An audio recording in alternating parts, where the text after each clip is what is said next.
Subscribe कीजिए cosmic forum channel को और दबाएं बेल आइकन सबसे पहले न्यू लेटेस्ट वीडियोस की जानकारी के लिए। नमस्कार प्यारे बच्चों, आज की इस मैथ्स की ऑनलाइन कक्षा में आप लोगों का बहुत बहुत स्वागत है। उम्मीद करते हैं पिछली बार हमने आपके साथ एक्सरसाइज नंबर 5.3 को कंप्लीट किया था। आपने वो सारी की सारी एक्सरसाइज अच्छे से कर ली होगी। जैसा हमने प्रॉमिस किया था, आज हम आपके साथ एक्सरसाइज नंबर 5.4 करने वाले हैं, जिसको हम हिंदी में ऐच्छिक और इंग्लिश में ऑप्शनल एक्सरसाइज करते हैं। बच्चे इस एक्सरसाइज से बहुत घबराते हैं, लेकिन आपको नहीं घबराना है क्योंकि एक्सरसाइज जो है वो बहुत ही आसान है। तो चलिए सबसे पहले क्वेश्चन को स्टार्ट करते हैं। सबसे पहला क्वेश्चन आपसे क्या कहता है, हमारे पास एक समांतर श्रेणी दिया है। वो समांतर श्रेणी क्या है, 121, 117, 113, उसके बाद है डैश डैश डैश। उसके बाद सवाल में यह पूछा गया है कि समांतर श्रेणी का कौन सा ऐसा पद है जो सबसे पहले ऋणात्मक होगा। ठीक है, वर्ड इंपॉर्टेंट जो है इसके बीच में वो ये है कि जो कौन सा ऐसा पद है जो सबसे पहले ऋणात्मक होगा। आपको मालूम है हमारे पास तीन तरह के पद होते हैं, एक जीरो, एक ऋणात्मक, एक धनात्मक। ऋणात्मक का मतलब क्या है, ऋणात्मक का मतलब क्या है, ऋणात्मक का मतलब है जीरो से छोटा। यही तो मतलब है, जीरो से छोटा है। ठीक है, अब हम देखते हैं हमें समांतर श्रेणी दे क्या रखी है। हमें समांतर श्रेणी दे रखी है 121, 117, 113 डैश डैश डैश, ऐसे दे रखा है। ठीक है, इस समांतर श्रेणी का सबसे पहला पद जो है वो 121 के बराबर है। अगर आपसे कहे कि सार्वंतर निकालो तो आप निकाल सकते हो। सार्वंतर क्या होता है, a2 माइनस a1। इसमें a2 का मान कितना है, 117 है। a1 का मान कितना है, 121 है। दोनों को घटा देंगे तो -4 के बराबर आ जाएगा। ठीक है, कोई समस्या नहीं। क्वेश्चन में पूछा क्या है, इसका कौन सा ऐसा पद है जो ऋणात्मक होगा। अब हमें तो पता नहीं कौन सा पद है, और जब इस तरह की स्थिति आती है तो हम कैसे करते हैं, हम मान लेते हैं कि उसका nthवां पद जो है वो जीरो से छोटा है।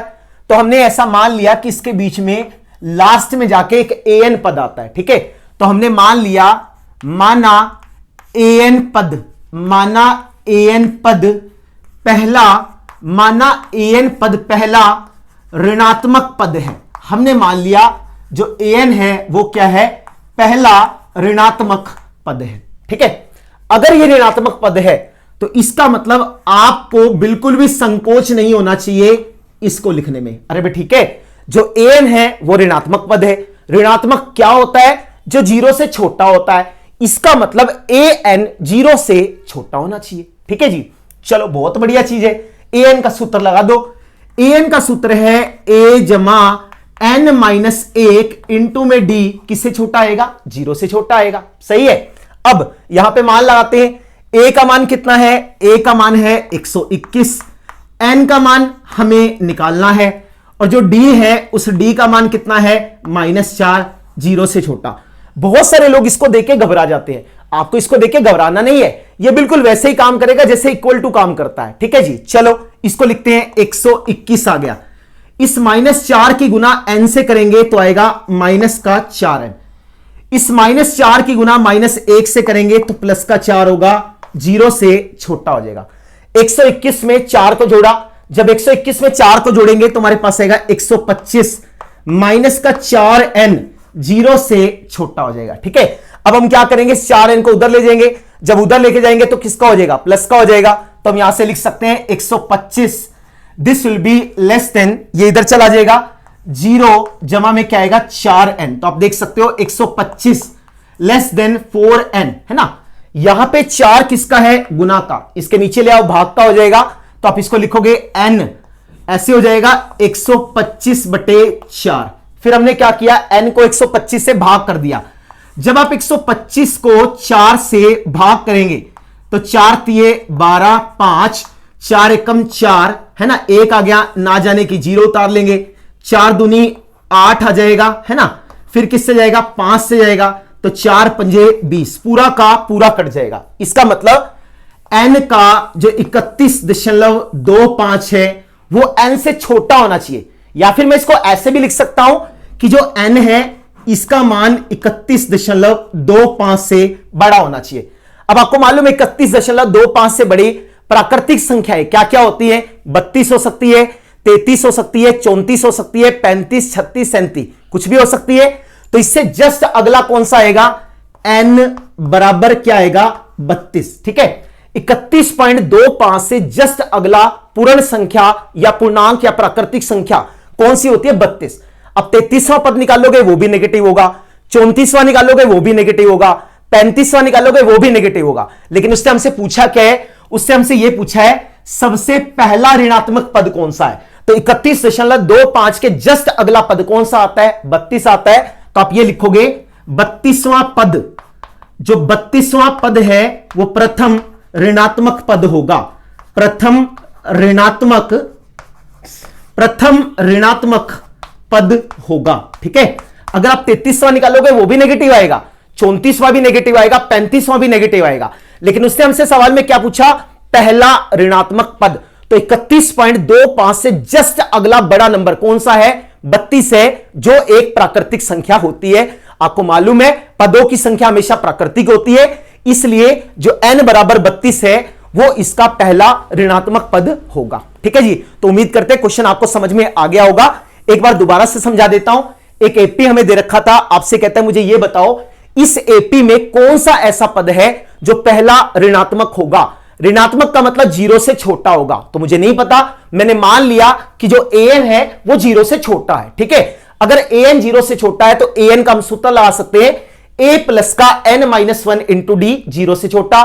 a का मान 121, d का मान -4, यहां से n का मान में निकाला, n का मान 31.25 से बड़ा है। तो 31.25 से अगला बड़ा नंबर जो प्राकृतिक संख्या है वो 32 हो गया। इसका मतलब 32वां पद पहला ऐसा पद होगा जो इस समांतर श्रेणी में नेगेटिव होगा। ठीक है जी, तो उम्मीद करते हैं क्वेश्चन समझ में आ गया होगा। इसके बाद हम लोग सेकंड क्वेश्चन पे चलते हैं और पढ़ने की कोशिश करते हैं सेकंड क्वेश्चन आपसे क्या कहता है। चलिए जी, इसके बाद हम लोग एक्सरसाइज का क्वेश्चन नंबर सेकंड करने की कोशिश करते हैं। आपसे क्या कहता है, किसी एपी के तीसरे और सातवें पदों का योग 6 है और उनका गुणनफल 8 है। हम लोगों को उस एपी के पहले 16 पदों का योग निकालना है। ठीक है, क्या कहते हैं देखो, आपसे कहते हैं एक समांतर श्रेणी है, उसमें एक तो तीसरा पद है और एक सातवां पद है। अगर मैं दोनों को जोड़ूंगा तो 6 के बराबर है, और अगर तीसरे पद में सातवें पद को गुना करेंगे तो आंसर 8 के बराबर है। हम लोगों को क्या करना है, हम लोगों को S16 का मान निकालना है। ठीक है, मैंने आपको समझाया था कि समांतर श्रेणी का कोई भी सवाल अगर हम लोगों को निकालना है तो 3 चीजों की आवश्यकता होती है, A, N और D की। अगर मैं इसको ध्यान से देखूं तो N मुझे साफ दिख रहा है, यहां पे जो N है उस N का मान है 16। अब सिर्फ A और D का मान चाहिए। अगर A और D का मान निकल गया तो सवाल खत्म है, फिर तो चाहे कुछ भी निकाल लो। ठीक है जी, चलिए A3 का सूत्र लगाओ। आपको मालूम है क्या होता है, A प्लस में 3 माइनस 1 इंटू डी, ऐसा बनेगा। ऐसे यहां पे रखो A जमा में 7 माइनस 1 इंटू डी बराबर 6, है ना। ये तो समझ में आ गया ना, an का सूत्र लगाया, A प्लस का n-1 इंटू में डी। ठीक है जी, चलो A इसको मैं लिखूंगा प्लस का 2d, इसको मैं लिखा A, 7 में से 1 जाएगा 6d बराबर किसके आएगा 6 के।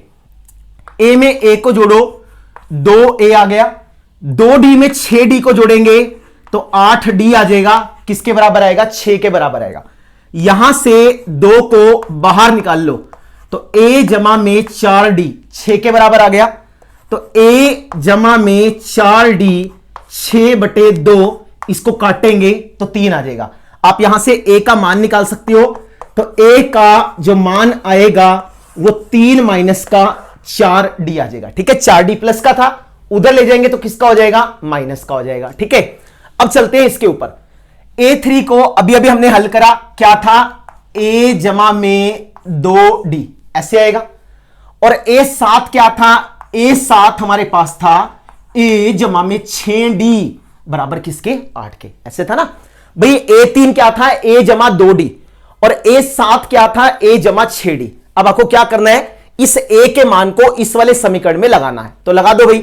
A का मान लगाओ, यहां पे क्या आएगा 3 माइनस में 4d जमा में 2d, यहां रखो, गुना में 3 माइनस का 4d जमा में 2d किसके बराबर आएगा? 8 के बराबर आ जाएगा।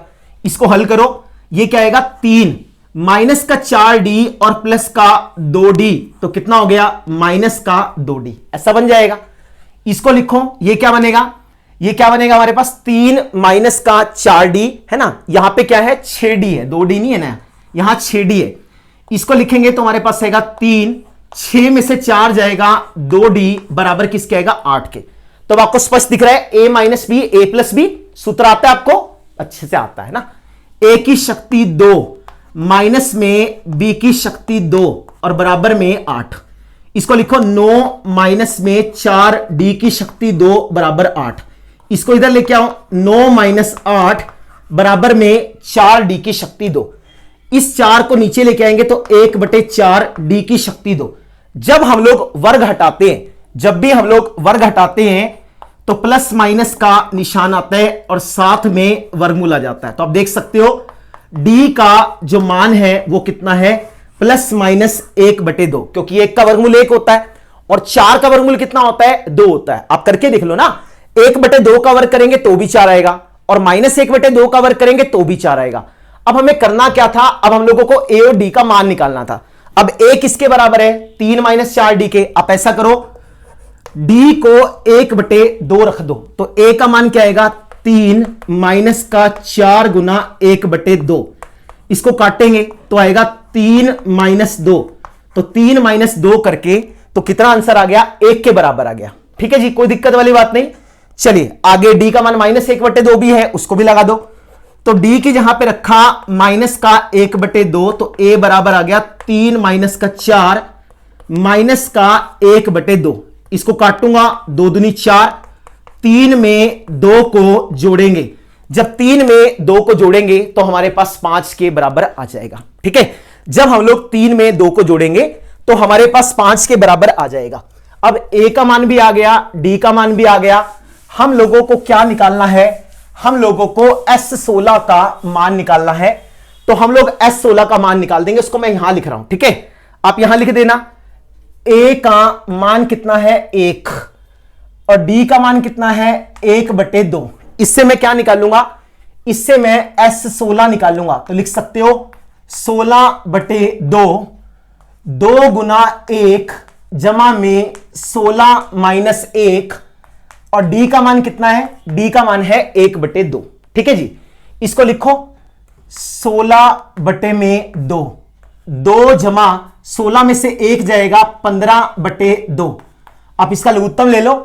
जब आप इसका लघुत्तम लेंगे तो लघुत्तम लेके 2 आ जाएगा, 2 की गुना 2 से करेंगे 4 और जमा में कितना आएगा? जमा में 15 आ जाएगा। फिर आप इसको ऐसा लिख सकते हो ना, क्या? 16/2 गुना में 19/2। इसको काटो, 2 अठे 16, इसको काटेंगे 4 आएगा, 19 की गुना 4 से करेंगे तो क्या बन जाएगा? 76 बन जाएगा। ठीक है, तो कहने का मतलब अगर a का मान 1 है और d का मान 1/2 है तो उस समय में S16 का मान कितना आएगा? 76 आएगा। अब दूसरा केस लेते हैं, a का मान 5 है, d का मान माइनस 1/2 है। तो यहां लिख दो a का मान 5 है और d का मान माइनस 1/2 है। अब S16 निकालो। जब आप S16 निकालोगे तो क्या आएगा? 16/2, 2 गुना 5, 16 माइनस 1 और d का मान कितना है? d का मान है माइनस का 1/2। ठीक है, इसको मिटा देता हूं मैं, फिर थोड़ा सही तरीके से दिख जाएगा आपको। हम इसको लिखेंगे तो 2 अट्ठे कितना आएगा? 16 आ गया, 2 की गुना 5 से करेंगे 10 आएगा, 16 में से 1 जाएगा 15 माइनस 1/2 से गुना करेंगे तो माइनस का 15/2, ऐसा बन जाएगा। अब आप इसका लघुत्तम ले लो। जब आप इसका लघुत्तम लेंगे तो हमारे पास क्या आएगा? 2, इसको लिखेंगे 20। ठीक है, और ये क्या बनेगा? माइनस का 15। यहां पे हमारे पास क्या था? यहां पे हमारे पास 8 था, तो आप इसको लिख सकते हो ना 8 गुना में 5/2। इसको कैंसिल करेंगे तो हमारे पास क्या आएगा? 20 आ जाएगा। तो आप देख सकते हो जो S16 हमारे पास आया, S16 का मान या तो 76 है और या फिर हमारे पास क्या है? या फिर हमारे पास 20 है। अब आप बोलोगे सर ऐसे कैसे हो सकता है भाई? 16 पदों का योग या तो 76 आएगा तो 20 आएगा, दो आंसर कैसे आएंगे? वो डिपेंड करता है कि कौन सी एपी है। अगर उसका सार्वंतर 1/2 है और पहला पद 1 है, तो उस समय में जब मैं उससे 16 पदों को जोड़ूंगा तो उसका आंसर 76 आएगा। लेकिन अगर उस एपी का पहला पद 5 है और सार्वंतर -1/2 के बराबर है, तो उसके 16 पदों का योग जो है वो हमारे पास 20 आएगा। ठीक है जी, तो उम्मीद करते हैं क्वेश्चन समझ में आ गया होगा। मैं रिपीट कर रहा हूं, किसी समांतर श्रेणी में तीसरे और सातवें पदों का योग 6 के बराबर है, तो तीसरे पद का मान लगाया a जमा 2d और सातवें पद का मान लगाया a जमा 6d। a में a को जोड़ा 2a और 2d में 6d को जोड़ेंगे 8d। 2 को बाहर निकाला, 2 से 6 को काटा 3, a का मान निकाल लिया 3 - 4d। फिर हमसे यह कह रखा है कि दोनों को गुना करके 8 के बराबर आता है, तो a का मान लगा दिया a जमा 2d और a7 का मान लगा दिया a जमा 6d। फिर हमने क्या किया, इस वाले a को उठा के इसके जहां पे इसका मान लगा दिया, तो ये बन गया 3 - 2d, 3 जमा 2d, a प्लस का b, a माइनस b। मुझे मालूम है a square minus b square. इस 8 को इधर ले जाएंगे, इस 4d स्क्वायर को इधर ले आएंगे, तो d स्क्वायर का मान 1/4। जब वर्ग हटता है तो वर्गमूल का निशान आता है, साथ में प्लस माइनस भी आता है, तो d का मान हमारे पास आ गया +-1/2। हमने क्या किया, इस समीकरण में d की जगह पे 1/2 रख दिया। जब आप d की जगह पे 1/2 रखोगे तो a का मान हमारे पास 1 आ जाएगा। फिर हमने d की जगह पे -1/2 रखा, तो a का जो मान है वो कितना आ गया, 5 आ गया। तो एक बार a का मान 5, d का मान -1/2, एक बार a का मान 1 और d का मान 1/2 रखेंगे, तो S16 का मान जो है वो हम लोग निकाल लेंगे। तो पहली बार जब आप निकालेंगे तो आंसर जो है वो 76 आएगा, और जब आप अगली बार निकालोगे तो जो आंसर है वो हमारे पास 20 के बराबर आएगा। ठीक है जी, तो उम्मीद करते हैं ये वाला क्वेश्चन आपको अच्छे से समझ में आ गया होगा। इसके बाद हम नेक्स्ट क्वेश्चन पे चलते हैं, क्वेश्चन नंबर 3 पे, और समझने की कोशिश करते हैं क्वेश्चन नंबर 3 आपसे क्या कहता है। ले जी, इसके बाद एक्सरसाइज के क्वेश्चन नंबर 3 को पढ़ते हैं। क्वेश्चन नंबर 3 आपसे क्या कहता है, बहुत ही सिंपल सा सवाल है। एक सीढ़ी के क्रमागत डंडे परस्पर 25 सेंटीमीटर की दूरी पर है। हमारे पास एक सीढ़ी है, इसके बीच में ये जो डंडे लगे होते हैं इनके बीच में 25 सेंटीमीटर का गैप है। कहने का मतलब ये 25 सेंटीमीटर, आगे 25 सेंटीमीटर, फिर 25 सेंटीमीटर, फिर 25 सेंटीमीटर, ऐसे चलता जा रहा है। ठीक है जी, फिर आपसे क्या कहता है, सबसे निचले डंडे की जो लंबाई है वो 45 सेंटीमीटर है। तो भाई जो सबसे नीचे वाला डंडा है वो 45 सेंटीमीटर का है, और सबसे ऊपर वाले डंडे की जो लंबाई है वो 25 सेंटीमीटर है। ठीक है, ये 45 सेंटीमीटर है और ये क्या है, 25 सेंटीमीटर का डंडा है। फिर आपसे कहता है ऊपरी और निचले डंडे के बीच की जो दूरी है वो 2.5 मीटर के बराबर है। जो ऊपर वाला सिरा है और जो नीचे वाला सिरा है, इन दोनों के बीच में जो कुल दूरी है वो 2.5 मीटर के बराबर है। और साथ में उसने हमसे यह भी कहा है कि डंडों की लंबाई एक समान रूप से घटती जाती है। कहने वाला जैसे ये 45 सेंटीमीटर है, अगले वाला 40 है, उससे अगले वाला 35 है, उससे अगले वाला 30 है, उससे अगला वाला 25 है। मतलब ये तो हमने माना है, वैसे मैं आपको समझा रहा हूं। कहने का मतलब क्या है, कहने का मतलब है एक समान रूप से घटती जा रही है। अगर एक समान रूप से घटती जा रही है तो इसका मतलब सीधी सी बात है ये समांतर श्रेणी में है। कौन, डंडों की लंबाइयां, जो डंडे हैं उनकी जो लंबाइयां हैं वो समांतर श्रेणी में है। अरे भाई ठीक है, तो सबसे पहले आप क्या लिखोगे, सबसे पहले आप लिखोगे निचले डंडे की लंबाई। जो निचला डंडा है, निचले डंडे की जो लंबाई है ना, उसको हमने A1 मान लिया। सबसे पहला पद है 45 सेंटीमीटर है। ठीक है, उसके बाद सबसे ऊपरी डंडे की, सबसे ऊपरी डंडे की जो लंबाई है वो क्या है, AN है ना, सबसे ऊपर वाला है, वो कितना है, वो 25 सेंटीमीटर के बराबर है। ठीक है, सबका अंतर एक जैसा है, समान रूप से घट रही है। अगर समान रूप से घट रही है इसका मतलब क्या है, समांतर श्रेणी है। अब हमें निकालना क्या है, हमें यह निकालना है कि ये जो डंडे हैं, इन डंडों को बनाने में टोटल मिला के कितनी लंबाई की लकड़ियां लगेगी। जैसे ये 45 है, इससे अगले वाला कुछ होगा 45 प्लस ये और लास्ट में जाते जाते 25 सेंटीमीटर। मुझे ये तो समझ में आ गया कि ये समांतर श्रेणी का सवाल है। उसके लिए मुझे सिर्फ और सिर्फ n की आवश्यकता रह गई।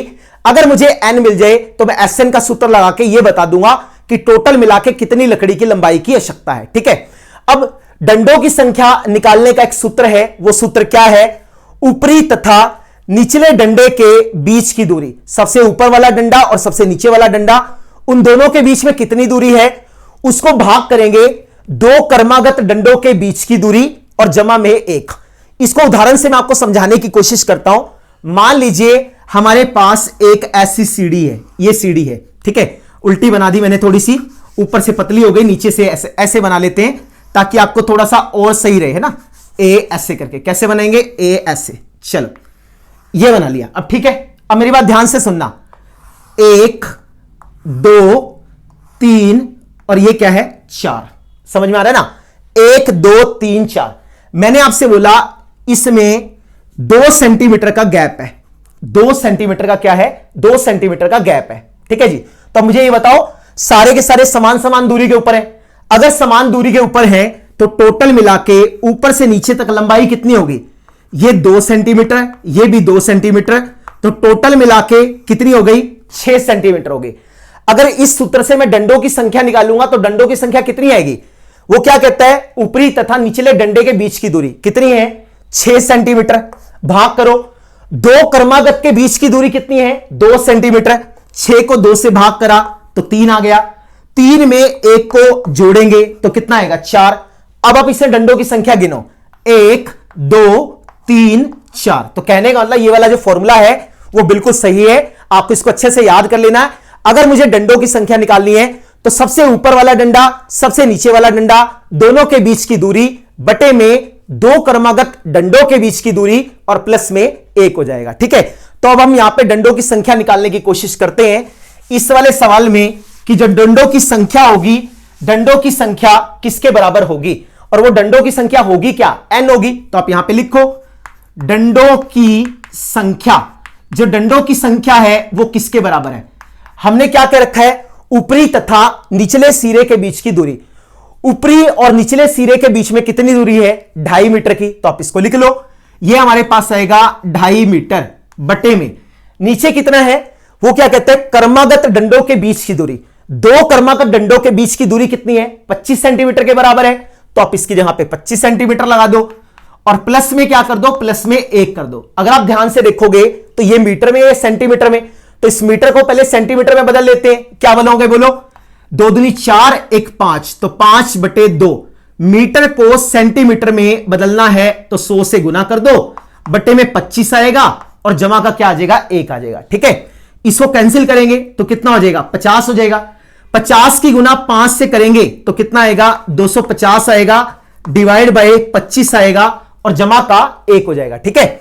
इस 25 को 250 से भाग करेंगे 10 आएगा, 10 में 1 को जोड़ेंगे तो क्या आ जाएगा, 11। इसका मतलब डंडों की संख्या कितनी है, 11 है। बस अब तो कोई दिक्कत रही नहीं।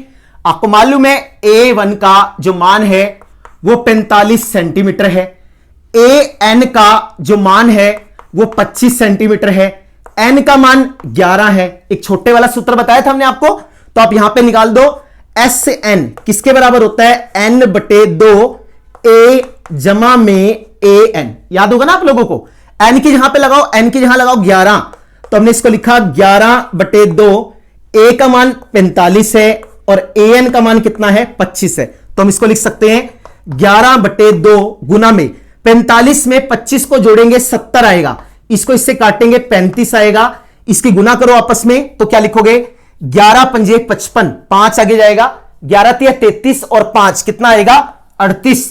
तो आप यहां से देख सकते हो 385 सेंटीमीटर। तो जो 385 सेंटीमीटर है वो हमारा उत्तर आ जाएगा, ठीक है। बड़ा ही सिंपल सा और बड़ा ही आसान सा क्वेश्चन है। अगर आप लोगों को ये वाला फॉर्मूला आता है, अगर मुझे डंडों की संख्या निकालनी है तो सबसे ऊपर वाला डंडा सबसे नीचे वाला डंडा, इनके बीच में 2.5 मीटर का गैप है, तो 2.5 मीटर को सेंटीमीटर में बदला, 250 सेंटीमीटर आ गया। उसको डिवाइड किया, क्रमागत डंडों के बीच की दूरी वो कितनी है, 25 सेंटीमीटर।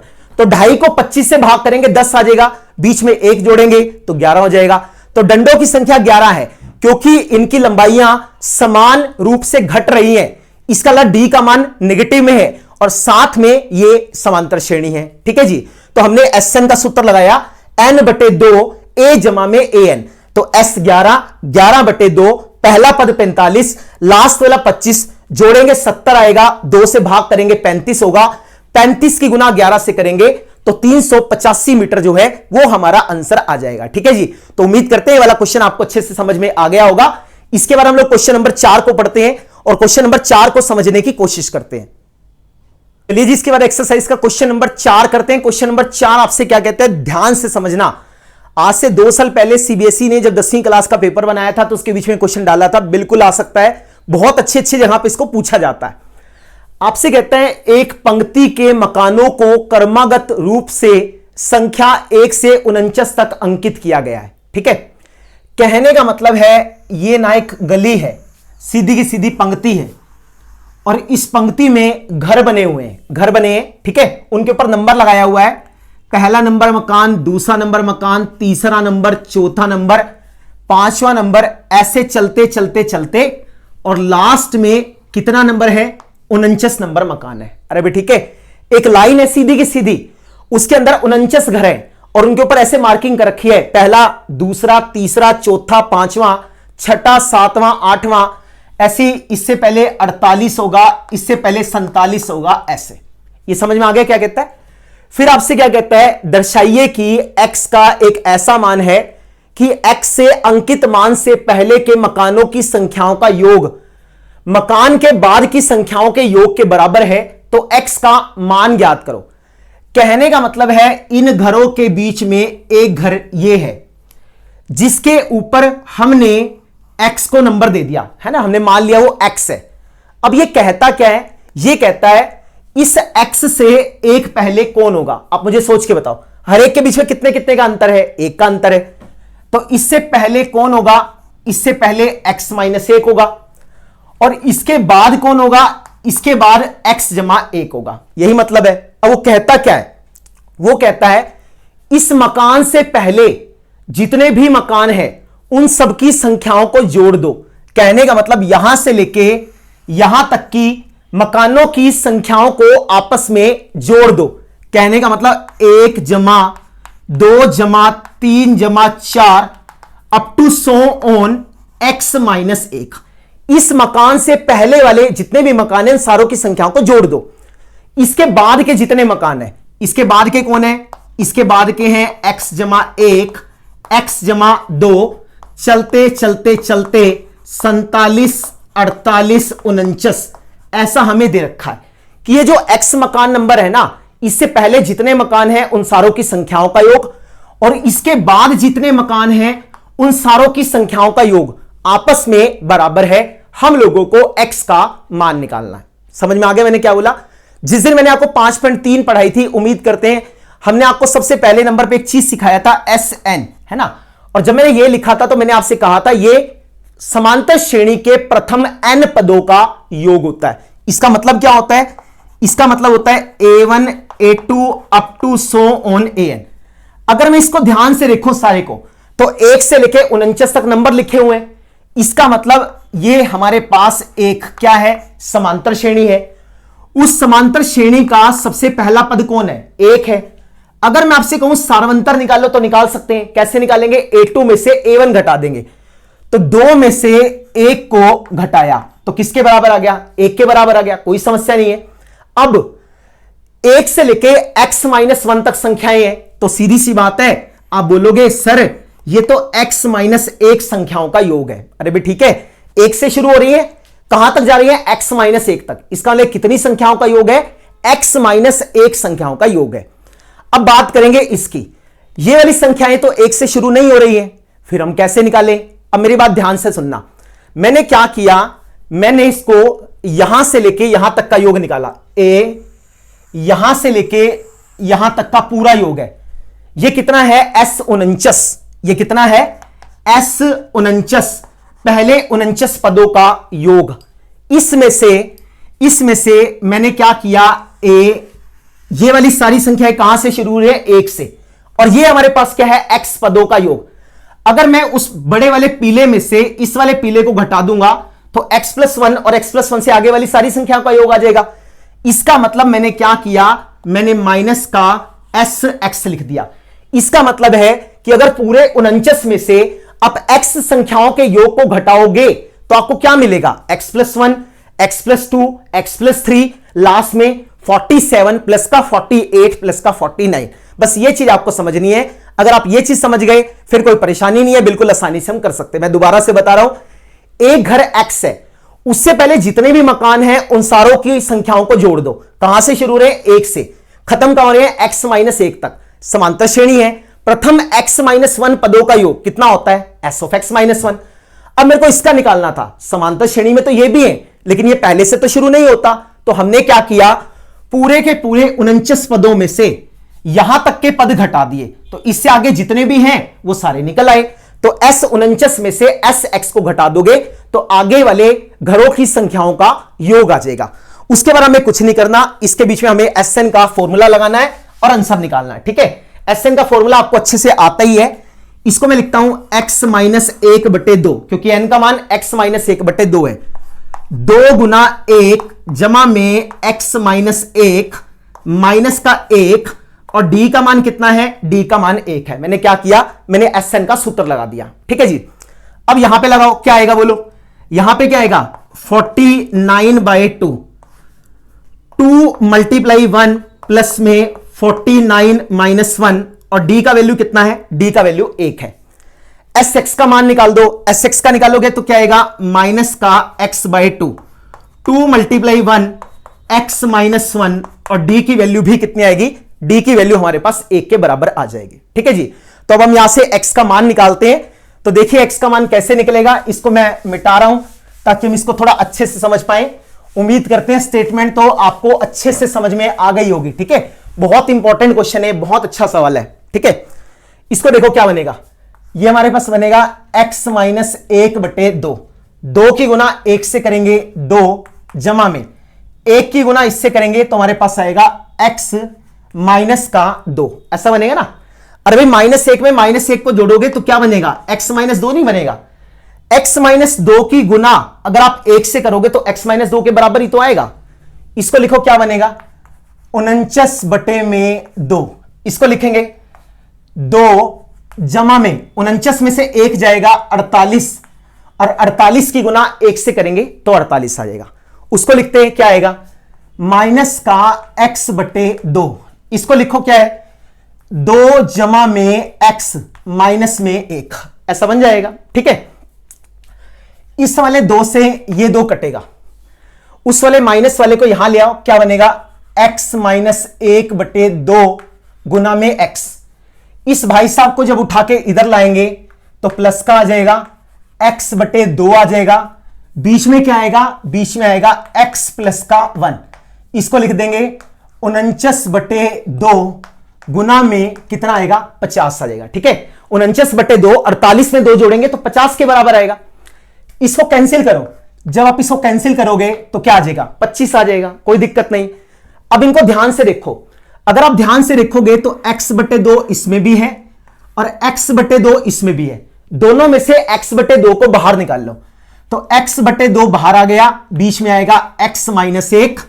इसको मैं लिखूंगा x जमा 1, तो ये बराबर होगा 49 गुना में क्या आएगा? 25 के। अरे भाई ठीक है, तो भैया जी देखो 1 से 1 कट गया, अब हमारे पास क्या बचेगा? अब हमारे पास बचेगा x/2 गुना में x में x को जोड़ूंगा तो 2x, किसके बराबर हो जाएगा? 49 गुना 25 के। तो 2 से 2 कटेगा तो x की शक्ति 2 बराबर आएगा 49 गुना 25 के। तो x बराबर आएगा किसके? 49 गुना 25 का वर्गमूल। आप बोलोगे सर पिछले सवाल में आपने कहा था कि जब वर्ग हटता है तो प्लस माइनस का निशान आता है। यहां पे माइनस का निशान नहीं लेंगे क्योंकि x जो है वो मकानों की संख्या को दिखाता है और मकानों की संख्या कभी भी ऋणात्मक नहीं हो सकती है, इसलिए हमने माइनस का निशान नहीं लिया है। तो चलिए इसको देखते हैं, क्या लिखोगे आप?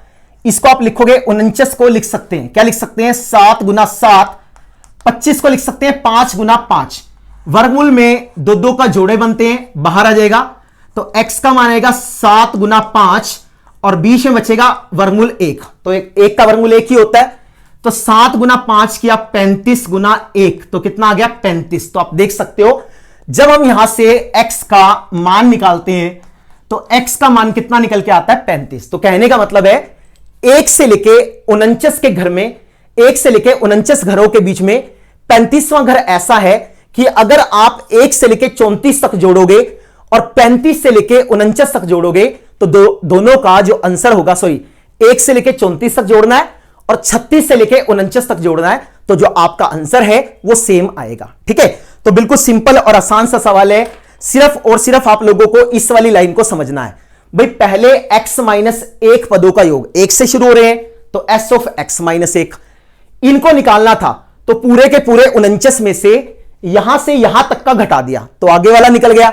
Sn का सूत्र लगाया, इस x/2 वाली चीज को हम इधर ले आए, x/2 को बाहर निकाला, 2 से 2 कटेगा, x की शक्ति 2 बराबर आएगा 49 गुना 25 के, तो x का मान बराबर होगा 49 गुना 25 का वर्गमूल। 49 का वर्गमूल 7 है, 25 का वर्गमूल 5 है, 7 की गुना 5 से करेंगे तो 35 आएगा। तो 1 से 49 के बीच में 35 यहां पे लठ गाडे खड़ा है, जिसमें अगर हम 1 से लेके 34 तक जोड़े या 36 से लेके 49 तक के नंबर जोड़ेंगे, आपका आंसर हमेशा सेम आएगा। ठीक है जी, तो उम्मीद करते हैं आपको ये वाला क्वेश्चन समझ में आ गया होगा। इसके बाद एक्सरसाइज के लास्ट क्वेश्चन पे चलते हैं, क्वेश्चन नंबर 5, वो भी बेहद सरल है और पढ़ने की कोशिश करते हैं आपसे क्या कहता है। चलिए जी, इस एक्सरसाइज के क्वेश्चन नंबर 5 को समझने की कोशिश करते हैं। क्वेश्चन नंबर 5 क्या कहता है, एक फुटबॉल के मैदान में एक छोटा सा चबूतरा है जिसमें 15 सीढ़ियां बनी हुई हैं। इन सीढ़ियों की प्रत्येक की लंबाई 50 मीटर है, 1/4 मीटर उसकी चढ़ाई है, 1/2 मीटर का फैलाव है जिसको हम चौड़ाई कह सकते हैं। इस चबूतरे को बनाने में लगी कंक्रीट का आयतन ज्ञात कीजिए। कंक्रीट का मतलब आप समझते होंगे, जिसके बीच में जो पत्थर वगैरह होते हैं, जो सीमेंट वगैरह होता है, इसको मिक्स करके डालते हैं, उसको हम लोग कंक्रीट बोलते हैं। ड्राइंग हालांकि मेरी कोई बहुत ज्यादा अच्छी नहीं है, लेकिन फिर भी मैं आपको थोड़ा समझाने की कोशिश करता हूं। किताब में जो डायग्राम है वो थोड़ा सा पेचीदा सा है, जिसको देख के हमें समझ में नहीं आता है। इसको देखो, सामने जो खेल का मैदान है ना फुटबॉल का, उसके अंदर इस तरीके से सीढ़ियां ऊपर चढ़ रही हैं और एक चबूतरा बना हुआ है। टोटल मिला के हमारे पास कितनी सीढ़ियां हैं? 15 सीढ़ियां हैं। इन 15 सीढ़ियों में जो सबसे पहली सीढ़ी होगी, यहां जहां हम सबसे पहले स्टेप रखेंगे, मान लो कोई बंदा यहां पे खड़ा है, तो जब वो स्टेप रखेगा तो पहला स्टेप यहां पे रखेगा, तो उसके लिए जो हम बनाएंगे पहली सीढ़ी ये वाली सीढ़ी होगी। अरे भी ठीक है, अब आप इसको ध्यान से देखो, वो आपसे क्या कहता है, जिसको मैंने पीला पीला शेड कर रखा है, जो हमने पीला पीला शेड कर रखा है, ये हमारे पास पहली सीढ़ी है। ठीक है, अब देखो वो आपसे कहता है कि जो इसकी लंबाई है वो 50 मीटर है। इसका मतलब जो ये वाली चीज है ना, ये वाली लाइन है, ये लंबाई है, ये 50 मीटर है, ये भी 50 मीटर है, ये भी 50 मीटर है, ये भी 50 मीटर है, ये भी 50 है, ये भी 50 है। ऊपर तक सारी सीढ़ियों की जो लंबाइयां हैं वो कितनी है? 50 मीटर है। फिर आपसे कहता है जो उसकी चौड़ाई है वो 1/2 मीटर के बराबर है। कहने का मतलब जो ये वाली चीज है ना, ये वाली लाइन है ये वाली, इसकी जो लंबाई है वो हमारे पास 1/2 मीटर के बराबर है, 1/2 मीटर के बराबर है। और तीसरी चीज उसने बोला था प्रत्येक सीढ़ी की चौड़ाई, अगर आप ध्यान से देखो तो जो ये वाली दूरी है, इस वाली दूरी की वो बात कर रहा है 1/4 मीटर, तो ये वाली दूरी 1/4 मीटर के बराबर हो गया। अगर आप इसको ध्यान से देख लोगे, तो ये आपको एक क्यूबाइड नजर आएगा ना, एक घनाभ नजर आएगा। उस घनाभ की जो लंबाई है वो 50 मीटर है, चौड़ाई 1.5 मीटर है ना, सॉरी चौड़ाई कितनी है? आधा मीटर है, और जो ऊंचाई है वो 1/4 मीटर है। तो पहली सीढ़ी को बनाने में लगी कंक्रीट का आयतन कितना होगा? जितना इस घनाभ का आयतन होगा। इस घनाभ का आयतन क्या होगा? लंबाई गुना चौड़ाई गुना ऊंचाई। ठीक है, तो आप लिखेंगे पहली सीढ़ी को बनाने में लगी कंक्रीट का आयतन। ठीक है, जो कंक्रीट है उस कंक्रीट का जो आयतन होगा वो किसके बराबर होगा? आप उसको लिखोगे लंबाई गुना चौड़ाई गुना ऊंचाई। लंबाई कितनी है? 50, चौड़ाई कितनी है? 1/2, ऊंचाई कितनी है? वो हमारे पास है 1/4, तो आयतन हो गया 50/8 क्यूबिक मीटर। ऐसा बन गया, कोई दिक्कत वाली बात नहीं। अब चलते हैं उसके बाद, फिर हमारे पास आता है दूसरी सीढ़ी। जो दूसरी सीढ़ी है वो कौन सी है? देखो ध्यान से, इसको मैं आप शेड कर रहा हूं,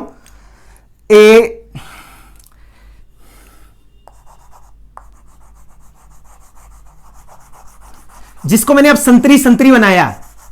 ये हमारे पास क्या है? ये हमारे पास दूसरी सीढ़ी है जिसको हमें बनाना है। इसकी लंबाई कितनी है? लंबाई तो वही है जितनी पहले थी, 50 मीटर। ठीक है, ये वाली चीज कितनी है? ये वाली चीज है 1/2 मीटर। ऊंचाई कितनी है? 1/4 ये था और 1/4 जो है इसमें और जुड़ गया, तो टोटल मिला के जो ऊंचाई हो गई वो हो गई 1/2 मीटर। अरे भी ठीक है ना, आप खुद देख सकते हो। ये हमारे पास क्या है? 1/4। ये हमारे पास क्या है? 1/4। 1/4 में 1/4 को जोड़ेंगे तो 1/2 आ जाएगा। ठीक है, तो आप लिखोगे दूसरी सीढ़ी को बनाने में लगी कंक्रीट का आयतन 50 गुना में 1/2। ऊंचाई कितनी है? ऊंचाई आ गई 1/4 जमा में 1/4। हर बार 1/4 मीटर ऊपर की तरफ उठता जा रहा है, तो हम इसको लिखेंगे 50 गुना 1/2 गुना, इसको आप सोल्व कर लेना, ये बनेगा 2/4। इसको मैंने कैंसिल कर दिया तो ये हमारे पास आ गया 50/4 मीटर। अरे भी ठीक है, अब आप निकाल लो तीसरी सीढ़ी को बनाने में लगी कंक्रीट का आयतन। तो तीसरी सीढ़ी कौन सी है? आप देख सकते हो इसके अंदर जो हमारे पास तीसरी सीढ़ी है वो ये वाली सीढ़ी है। अब इसको बनाने में कितना आयतन होगा? लंबाई तो वही 50 है, चौड़ाई वही 1/2 मीटर है, ऊंचाई कितना होगा? 1/4 ये है, 1/4 ये है, और यहां से लेके 1/4 मीटर ये है, तो 3 बार 1/4 हो जाएगा। ठीक है कि नहीं है? तो लिखो इसको 50 गुना 1/2 गुना में 1/4 जमा में 1/4 जमा में 1/4, तो ये हमारे पास बराबर आएगा 50 गुना 1/2 गुना में 3/4। अरे भाई ठीक है, इसकी गुना कर दो, ये बनेगा 150/8 मीटर। ये मीटर चल रहा है ना, तो सब कुछ मीटर में आ जाएगा, क्यूबिक मीटर, बल्कि क्योंकि आयतन है तो आयतन क्यूबिक मीटर में होता है। तो प्राप्त संख्याओं की सूची क्या मिलेगी? पहली मिलेगी 50/8, उससे अगली मिलेगी 50/4 और उससे अगली मिलेगी 150/8। तो ऐसे चलता जाएगा। आप इनको घटा के देख लो, ये समांतर श्रेणी बनेगा। क्या बनेगा? समांतर श्रेणी। इस समांतर श्रेणी में सबसे पहला पद है 50/8, डी का मान है 50/4 माइनस का 50/8, 8 लघुत्तम आ गया, इसको लिखूंगा 100 माइनस 50, तो 50/8 आ जाएगा। सीढ़ियों की संख्या कितनी है? सीढ़ियों की संख्या है 15। अब आपसे क्या पूछ रहा है? S15। 15 सीढ़ियों को बनाने में कितनी कंक्रीट लगेगी? तो S15 बराबर होगा 15/2, 2 गुना 50/8 जमा में 15 माइनस 1, और डी का जो मान है वो भी कितना है? 50/8 है। ठीक है, कोई समस्या वाली बात नहीं है। इसको हम यहां पे लिख देते हैं, तो हमारे पास जो ये S15, ऊपर से मिटा देते हैं इसको, जो हमारे पास S15 है उस S15 का जो मान निकलेगा वो क्या निकलेगा? ठीक है, तो यहां से S15 का मान निकालते हैं। S15 हमारे पास बराबर आएगा 15/2, इसको इससे काटेंगे तो कितना आ जाएगा? 50/4, तो ये बनेगा 50/4 जमा में 15 में से 1 जाएगा, 14 गुना में 50/8, ऐसा बनेगा। 2 से काटो, 2 सते 14 और 2 चौके क्या आएगा? 8 आ जाएगा। आगे मत काटो इसको, तो हम इसको लिख सकते हैं 15/2, ये हमारे पास बनेगा 50/4 जमा में 50 की गुना 7 से करेंगे 350/4, दोनों का लघुत्तम लेंगे, सेम होगा, दोनों आपस में जुड़ जाएंगे, तो 15/2 गुना में 350 में 50 को जोड़ेंगे 400 में क्या आएगा? 4 आ जाएगा। ठीक है, 50/4 जमा में 350/4, 400/4। इसको कैंसिल करेंगे तो हमारे पास 100 आएगा, इसको कैंसिल करोगे तो 50 आएगा। 15 की गुना 50 से करेंगे तो जो हमारा उत्तर है वो 750 क्यूबिक मीटर, ऐसा हमारा आंसर आ जाएगा। तो इन सारी 15 सीढ़ियों को बनाने में कितनी कंक्रीट हमारे पास लगेगी? 750 क्यूबिक मीटर आयतन की कंक्रीट लगेगी। कंक्रीट का मतलब है जिसमें बजरी वगैरह होती है, पत्थर वगैरह होते हैं, सबको मिक्स करते हैं ना, और मिक्स करने के बाद जैसे उसमें सीमेंट वगैरह भी डालते हैं, तो मिक्स करने के बाद फिर हम लेंटर डालने के लिए इसका इस्तेमाल करते हैं, उस तरह की चीज है। ये पहली सीढ़ी एक घनाभ है, इसकी लंबाई 50 मीटर है, चौड़ाई आधा मीटर है, ऊंचाई 1/4 मीटर है, तो आयतन हुआ 50 गुना 1/2 गुना 1/4। अगली बार अगली सीढ़ी है, ये 1/4 है, ये 1/4 है, तो ऊंचाई कितनी होगी 2/4, वो रख दिया। उससे अगली बार तीसरी सीढ़ी है, तो ऊंचाई कितनी हो गई 3/4 हो गई, ठीक है। और लंबाई 50 है और चौड़ाई कितनी है 1/2 है। तो आप इसको देखो समांतर श्रेणी बनेगा, ए का मान 50/8, डी का मान 50/8, एन का मान 15, एस 15 निकाल के 750 क्यूबिक मीटर हमारा आंसर आ गया, ठीक है जी। तो उम्मीद करते हैं क्वेश्चन आपको अच्छे से समझ में आ गया होगा। इसके साथ हमारी एक्सरसाइज नंबर 5.4 खत्म हुआ। उम्मीद करते हैं वीडियो आपको अच्छा लगा होगा। वीडियो अगर यूजफुल लगा हो, अच्छा लगा हो, तो इसको लाइक करना बिल्कुल मत भूलिए। चैनल को सब्सक्राइब नहीं किया तो अभी के अभी जाके रेड कलर के बटन को प्रेस कीजिए, चैनल को सब्सक्राइब कीजिए। इसी प्रकार हमारे साथ जुड़े रहिए। नेक्स्ट वीडियो में चैप्टर नंबर 14 के साथ मिलेंगे, जिसको हम बोलते हैं केंद्रीय प्रवृत्ति के माप। बहुत आसान सा चैप्टर है, 5 नंबर का एक क्वेश्चन आता है उसमें से। उम्मीद करते हैं आपको 5 चैप्टर भी बहुत अच्छे से समझ में आ गया होगा, ठीक है जी। ऑप्शनल एक्सरसाइज अच्छे से करनी है। तो इसी प्रकार हमारे से जुड़े रहिए। Thanks to all of you for watching my videos. Next video में मिलते हैं, तब तक के लिए बेस्ट ऑफ लक।